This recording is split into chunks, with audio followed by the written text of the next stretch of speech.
Sepertinya kasus ini cocok banget nih buat kalian para hawa. Supaya terhindar dari laki-laki buaya darat kayak gini nih lur.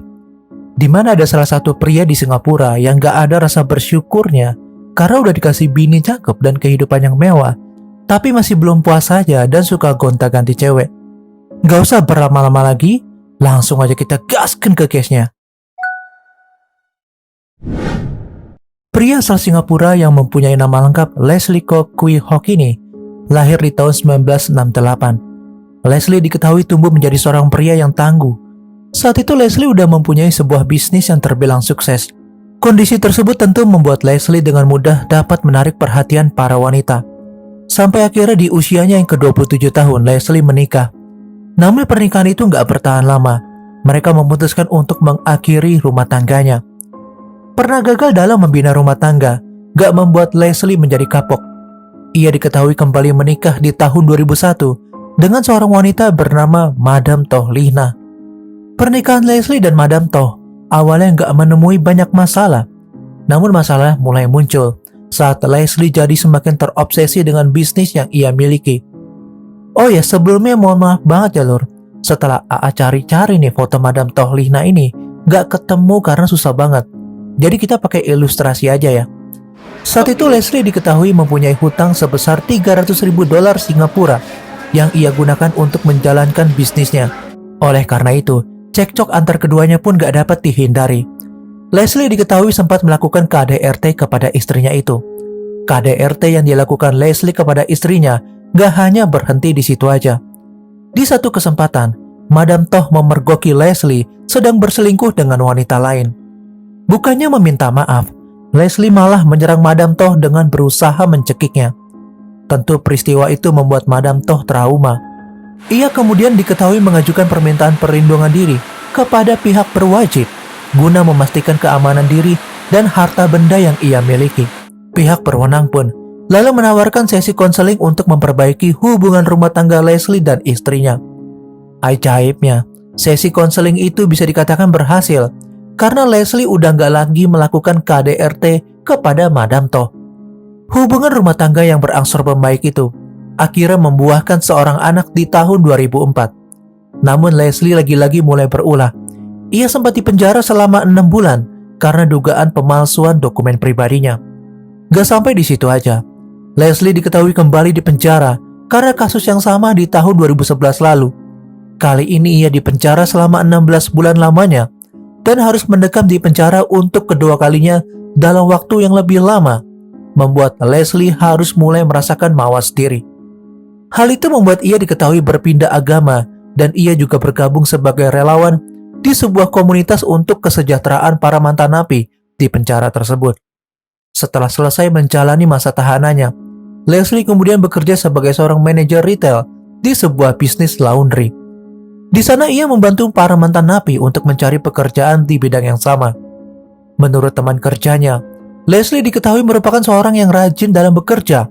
Walau mempunyai banyak masalah di masa lalunya, Madam Toh tetap nggak menceraikan Leslie. Mereka tetap membina rumah tangga dengan baik. Namun entah apa yang dipikirkan Leslie, ia diketahui kembali berselingkuh dengan beberapa wanita. Salah satunya adalah wanita berkewarganegaraan China bernama Chu Yeji. Chu Yeji ini merupakan anak tunggal dari keluarga yang berasal dari kota Tianjin, China. Cui adalah wanita yang selalu mementingkan pendidikan dalam hidupnya. Ia diketahui merupakan seorang insinyur lulusan University of Southampton. Ia pertama kali ke Singapura di tahun 2012 untuk bekerja sampai akhirnya mendapatkan status tinggal permanen setelah 3 tahun bekerja di negara itu. Selama menjalani kehidupannya di Singapura, Cui dikenal sebagai wanita yang cerdas dan juga ramah kepada semua orang di sekitarnya. Di tahun 2015, ia bertemu dengan Leslie setelah ia patah hati karena baru aja putus dengan pacarnya saat itu. Saat itulah Leslie melancarkan kata-kata manisnya kepada Cui. Ia berusaha menenangkan Cui dalam patah hatinya. Setelah itu, mereka semakin sering bertemu satu sama lain. Sikap perhatian yang diberikan Leslie kepada Cui semakin membuat wanita 31 tahun itu merasa nyaman saat berada di dekat Leslie. Gak lama kemudian, Leslie dan Cui pun berpacaran. Cui bersedia menjadi pacar Leslie karena saat itu Leslie mengaku sebagai pria lajang yang gak memiliki kekasih maupun istri. Kebohongan Leslie berlanjut saat ia mengaku merupakan pemilik sebuah bisnis laundry, karena pada kenyataannya, Leslie hanyalah seorang karyawan biasa. Tentu hubungan yang diawali dengan kebohongan itu membuat Choi lama-kelamaan menjadi curiga. Ia pun akhirnya kembali menanyakan status Leslie sebenarnya. Merasa terpojok dengan pertanyaan itu, Leslie kemudian kembali berbohong dengan mengatakan ia memang telah menikah, namun sekarang statusnya udah bercerai dengan mantan istrinya. Meski nggak puas dengan jawaban Leslie, mereka akhirnya tetap melanjutkan hubungan itu. Rasa ketidakpuasan Choi itu pun semakin besar. Ia akhirnya nekat untuk mengirim pesan Facebook kepada istri Leslie, Madam To, dan memintanya untuk gak lagi mengganggu hubungannya dengan Leslie. Mengetahui hal itu tentu membuat Madam To naik pitam. Ia meminta Leslie untuk gak lagi menemui selingkuhannya itu. Ajaibnya saat itu Madam To tetap juga gak menceraikan Leslie. Sementara itu, di sisi Choi, ia merasa Leslie menjadi jarang menemuinya. Tentu hubungan Choi dan Leslie menjadi semakin gak jelas. Mereka jadi sering bertengkar karena perhatian Leslie gak sama seperti awal mereka bertemu. Selain itu, alasan Choi marah karena diketahui Leslie telah menggunakan namanya untuk meminjam uang sebesar 20.000 US dollar kepada pihak bank. Walaupun pada akhirnya Leslie membayar separuh dari hutangnya itu kepada Choi. Merasa terus-terusan gak lagi diperhatikan, Choi pun mencoba untuk berbuat nekat. Di tanggal 12 Juli 2016, Choi mengatakan kepada Leslie kalau ia akan pergi ke tempat kerja Leslie guna membongkar perselingkuhannya. Hal tersebut tentu membuat Leslie menjadi panik. Yang jelas Leslie gak mau rekan kerjanya tahu kelakuannya yang kembali berkhianat kepada istrinya. Saat itulah Leslie gak lagi dapat berpikir jernih. Ia lalu pura-pura untuk menawarkan tumpangan kepada Choi menuju tempat kerjanya Leslie. Saat di perjalanan, Leslie tiba-tiba membawa Choi ke tempat terpencil di dekat Garden The Bay, Singapura. Di sana Leslie berusaha menenangkan Choi agar gak bertindak gegabah. Namun perdebatan mereka di dalam mobil berubah menjadi mimpi buruk. Leslie yang udah kehilangan kesabaran lalu mencekik Choi hingga meninggal di tempat. Setelah itu Leslie sempat membawa jasad Choi berkeliling tanpa tujuan. Akhirnya Leslie membawa jasad Choi kembali pulang ke rumahnya. Saat itu jasad Choi dibungkus tas laundry dan disimpan di dalam bagasi mobilnya. Keesokan harinya, Leslie membawa jasad Choi ke sebuah hutan di kawasan Lim Chu Kang setelah ia membeli arang dan juga bensin. Leslie kemudian membakar jasad Choi selama 3 hari berturut-turut. Dan pada tanggal 17 Juli 2016, pihak berwajib pun membawa Leslie untuk dimintai keterangan setelah mendapat laporan orang hilang bernama Chu Yeji.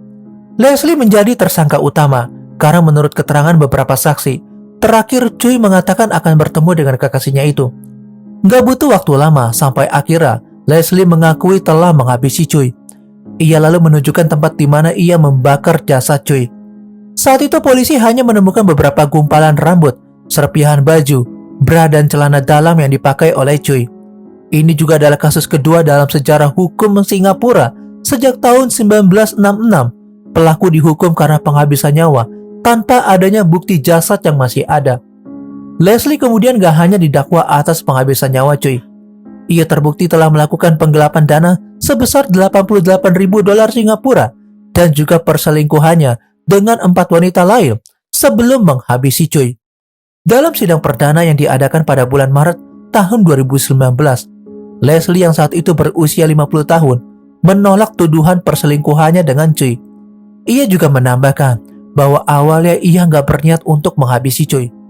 Pengacara Leslie menyebutkan bahwa kliennya itu memiliki gangguan untuk mengendalikan emosi yang membuatnya melakukan pembunuhan terhadap Choi. Gak hanya itu aja, pengacara Leslie juga menganggap awalnya Choi lah yang membuat pertengkaran yang berakhir dengan pembunuhan. Namun pengakuan itu dibantah oleh jaksa penuntut. Menurut pemeriksaan, gak ada yang aneh dengan kondisi mental dari Leslie.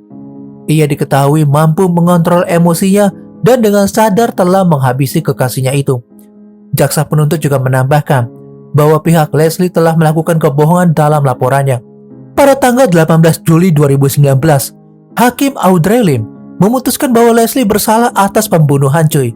Ia menambahkan bahwa pengakuan Leslie sebelumnya yang menyebutkan bahwa Choi lah yang memulai pertengkaran terlebih dahulu dinilai gak masuk akal karena tubuh Choi jauh lebih kecil dari Leslie. Cui juga diketahui nggak pernah berbuat kasar kepada Leslie.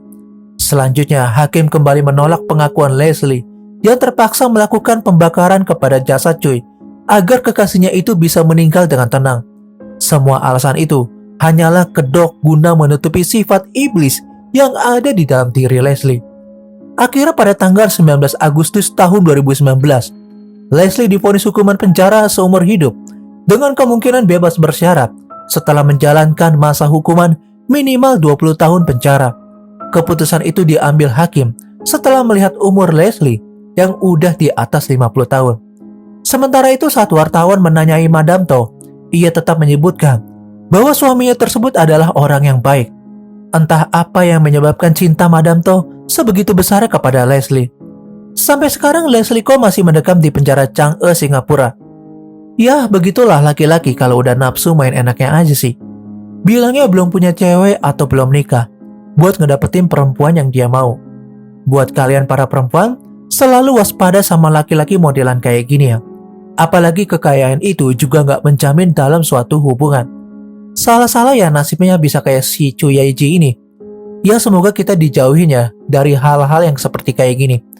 I'm Jurnal AA, and still next time, stay safe ya lur.